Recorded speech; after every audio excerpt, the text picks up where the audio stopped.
What is up, gang? This is the X-Teen Featurette channel. I'm Chris, and I have a TGIX review for you today, and it's a double feature. I'm going to be reviewing two Kino Lorber releases, and they're both Tommy Lee Jones flicks. And I had never, I don't think, seen a Tommy Lee Jones movie previously, but I haven't seen like a bunch of action flicks in my life, so good ones anyway, so I'm getting more into that. And first I watched Black Moon Rising, and then I watched The Park Is Mine. So Kino Lorber has released both of these, and they were awesome. I was a big fan of them, so you probably will be too. So first I'll talk about Black Moon Rising just because I watched it first. This was written by John Carpenter, and so it's like a really cool story. I very much enjoyed it. We have like a star-studded cast. We have obviously Tommy Lee Jones. There's Linda Hamilton of The Terminator. Bubba Smith has a part in it from Police Academy and Professional Football. And then there's Robert Vaughn from Bullet, and The Man from U.N.C.L.E. is what I know him from. So he plays a really cool character in this. And then like some smaller parts, but still notable, there's Lee Ving, the frontman of the punk band Fear, which was really cool to see. He was also in Streets of Fire. Joe Martinez, you love that movie. So it was neat to see Lee Ving. Then there was also Dan Shore from Bill and Ted's Excellent Adventure and Tron and like a million other things. So there's definitely a great cast, great writer. The director was Harley Cokless. And let's just get into a little spoiler-free plot summary. So Tommy Lee Jones plays a character called Quint, and Quint is a thief. And he is like, Bubba Smith's character is like this big, intimidating government guy that basically contracts Tommy Lee Jones' character Quint to steal something from a company. It's like a little tape. He has to like break into this, like this records room and steal this one record, and he makes off with it. There's like so much weird like 80s technology used in this. All of his like breaking and entering is like gadgetry, so it's pretty cool to see that. He has to deliver the tape, but there's this other group of people that I guess were contracted by the company, or they work for the company somehow. They were also thieves previously, but now they're basically chasing down Quint because they know that he stole it. So he hides the thing, like the tape, in this. He's at some weird desert gas station, and there's this very futuristic prototype of a car there, the Black Moon. So you see it right here. Very futuristic, right? It's on like the bed of this truck, and he like very casually saunters up to it and sticks it in this little pouch on the license plate like area. And he makes small talk with the people that are transporting it, who I guess are the owners of the car. And they mention where they're going. Oh yeah, we're going to this car show or something. I don't remember. But it's why you don't tell weird strangers that desert gas station's your destination. So his plan is stashing it in the car. He knows where they're heading, so he's going to catch up with them later and take it back before they notice that it's there. And he would have gotten away with it too if it wasn't for, other thieves. Linda Hamilton, they're at like, they have it parked in this like regular valet lot, and Linda Hamilton makes off with the car. They steal every car in the lot. That was a pretty cool scene. Tommy Lee Jones is the first to notice that the cars are being stolen, and he like runs off, like bumping into a waiter, and the waiter's like, oh, what's this guy's problem? And then he looks out the window and he's like, the cars are being stolen. So basically he knows who took the car. He saw her take it, and then he tracks her down. She lets him in the car, and he's like, my friends just had their car stolen. It's kind of like a I know that you know type scenario. And then they end up sleeping together, because why wouldn't you sleep with Tommy Lee Jones? He's a babe. By the way, I was really concerned for Linda Hamilton's hair in this, because at this stage, whenever she's stealing the car, she has like this big, like disgusting 80s wig on, but it was just a wig. It was very atrocious. Her actual hair in the movie was not quite as atrocious, so that was good. So Linda Hamilton's part of, her character's name is Nina, and she is part of like this, you know, grand larceny syndicate that like steals cars, and they have like this huge newly built like building that is basically like a front for their car thievery. She has this typical like bad guy boss who is played by Robert Vaughn, and it's like he doesn't want the car because it's too flashy. She wants it, but he won't let her have it. His demeanor towards her changes completely once she hooks up with Quint, and then it's later revealed to us that the boss man has like all these hidden cameras all over her apartment and stuff, and it's really weird. Like we get, I think it's like implied that they have a sexual relationship, even though he's like super like old daddy material. But we basically get the idea that he caught her stealing from him, and he basically was like, oh, you're a good thief, let me train you up and you can be my henchman. And basically like my protege. And that was pretty much their relationship until he got slighted by her doing Tommy Lee Jones. So, you know, he didn't like that, and he locked her in like an office supplies closet.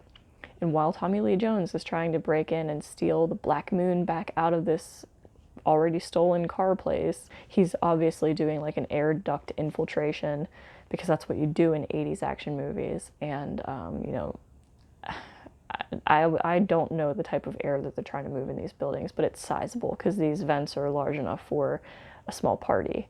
So they're going through these vents together, and you know, he happens upon her in the supply room, picks her up, and then they make a grand escape.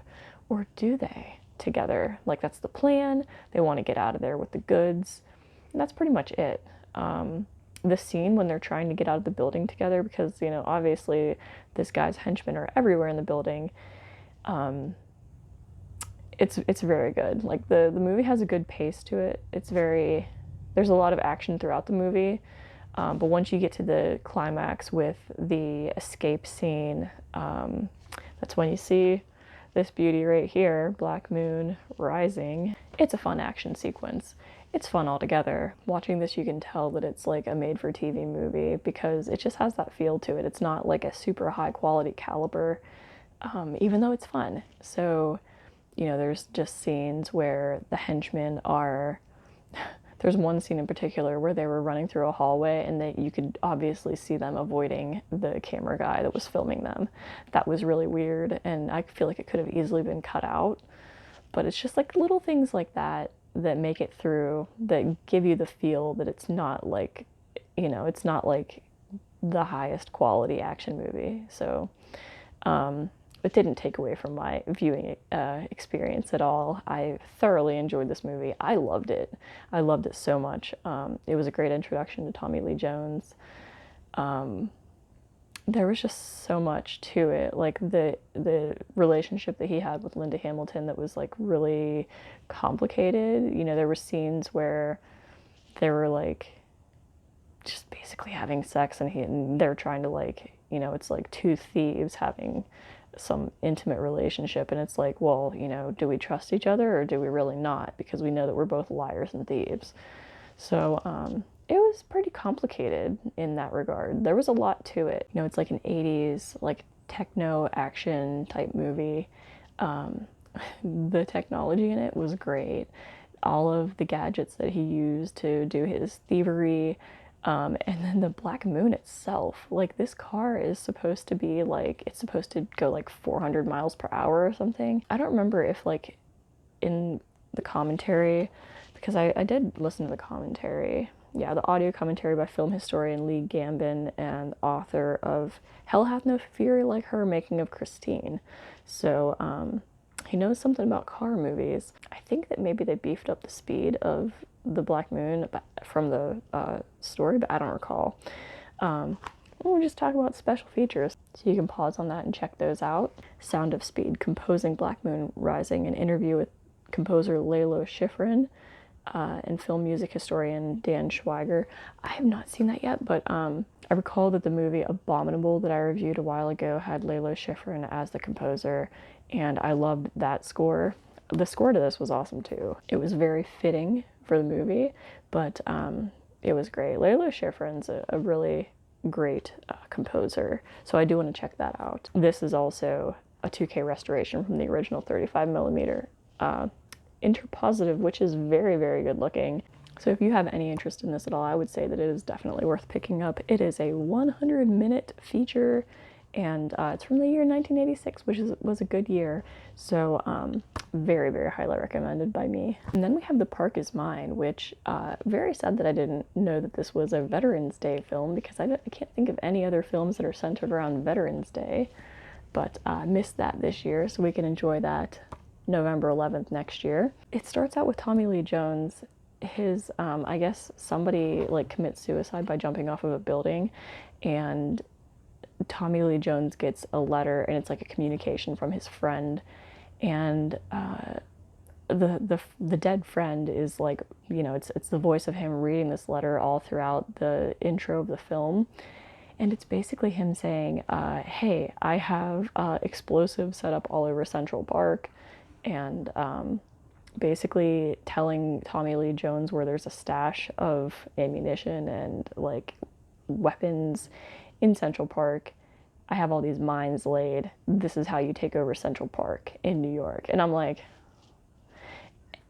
and you know, he's going through like a rough separation with his wife, and he has a kid that he never gets to see, and he can't hold a job, and he's a Vietnam War veteran, and he's very you can just tell that he's like beat down by life. Like, he makes references to adjusting to society after coming back from the war. His friend had the same problem. He talks about that.